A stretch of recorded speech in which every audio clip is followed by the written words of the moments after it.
Subscribe now and press. हमारी मीना बहुत प्यारी बच्ची है, लेकिन उसमें अभी भी बचपना है। हमारे तौर तरीकों को नहीं जानती है ना, लेकिन आस्ता आस्ता हम उसे सब सिखा देंगे।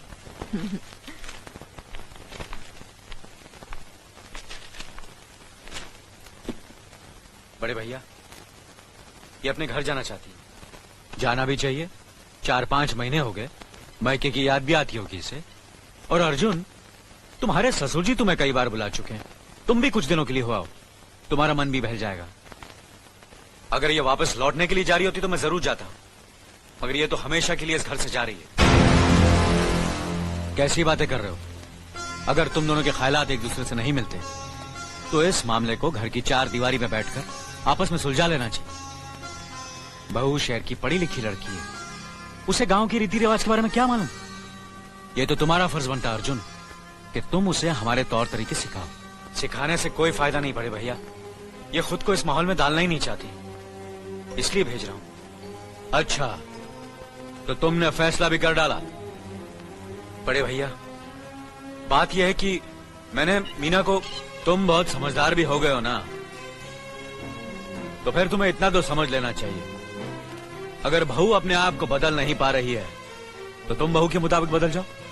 आखिर वो तुम्हारी पत्नी है, उसका साथ देना तुम्हारा धर्म है। तुम्हारे भरोसे ही तो उसने अपनी सारी जिंदगी सौंप दी तुम्हें। अर्जुन, मेरे दर्द पर तुम तड़प उठोगे, तुम्हें तकलीफ होगी तो मैं रो दूंगा, क्योंकि हम दोनों एक ही मां की संतान हैं। खून का रिश्ता है हमारा, मगर पत्नी का नाता उससे कहीं ज्यादा गहरा होता है, क्योंकि वो पराये घर से आकर अपनों से कहीं ज्यादा अपनी हो जाती है, परछाई बन जाती है हमारी। पति शरीर है तो पत्नी उसकी आत्मा है। पत्नी ही पति के जीवन को सही अर्थ देती है, उसे कामयाब बनाती। पत्नी के बगैर पति बेजान और बेमाने हो जाते हैं। अगर आज तुम अपनी पत्नी को हमेशा के लिए उसके मायके छोड़ाओगे तो यह गांव, यह समाज क्या कहेगा हमारे बारे में? जरा सोचो अर्जुन, न्याय के सिंहासन पर बैठकर जो लोगों के अच्छे बुरे का फैसला करता है, अगर उसी के घर में नाइंसाफी होगी तो लोग हंसेंगे हम पर, किसी को मुंह दिखाने के काबिल नहीं रहेंगे हम। बड़े भैया, मुझसे भूल हो गई, मुझे माफ कर दीजिए। मुनीम जी। जी मालिक। जायदाद के दस्तावेज लाइए। जी अभी लाया। बहू, पति ही पत्नी की असली शक्ति होती है। हमारे पुरखों ने कुल धर्म पत्नी के बारे में कहा है, जो पति के काम में उसकी मददगार हो, उसे अच्छी सलाह दे, जो दासी की तरह उसकी सेवा करे, मां की तरह उसे खिलाए पिलाए, लक्ष्मी का रूप हो और धरती की तरह उसमें सहन शक्ति हो, वही आदर्श पत्नी होती है। औरत की सोच मर्द का मुकद्दर बनाती है। वो जब बनाने पर आती है तो कुटिया को महल कर देती है, और जब बिगाड़ने पर उतरती है तो महल को मिट्टी का ढेर बना देती है। मालिक, ये जायदाद के दस्तावेज है।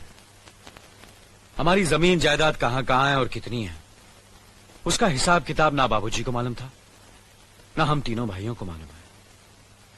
बहू, तुम पढ़ी लिखी हो, आज से इसका हिसाब किताब तुम देखोगी। लक्ष्मी जी। अपनी चाबियों का गुच्छा और ये कागजात बहू को दे दो।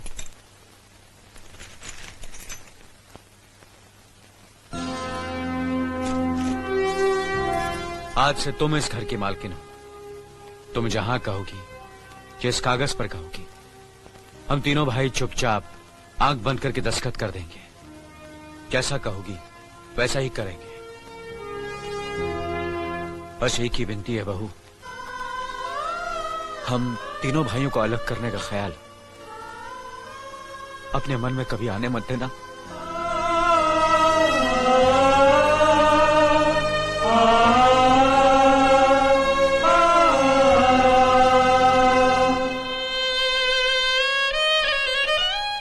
बहुत अच्छा किया तुमने बहू, बहुत अच्छा किया।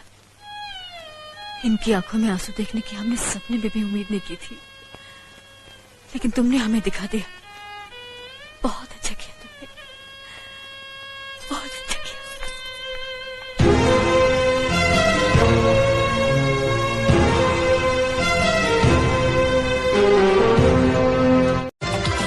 subscribe now and press the bell icon. Never miss an update.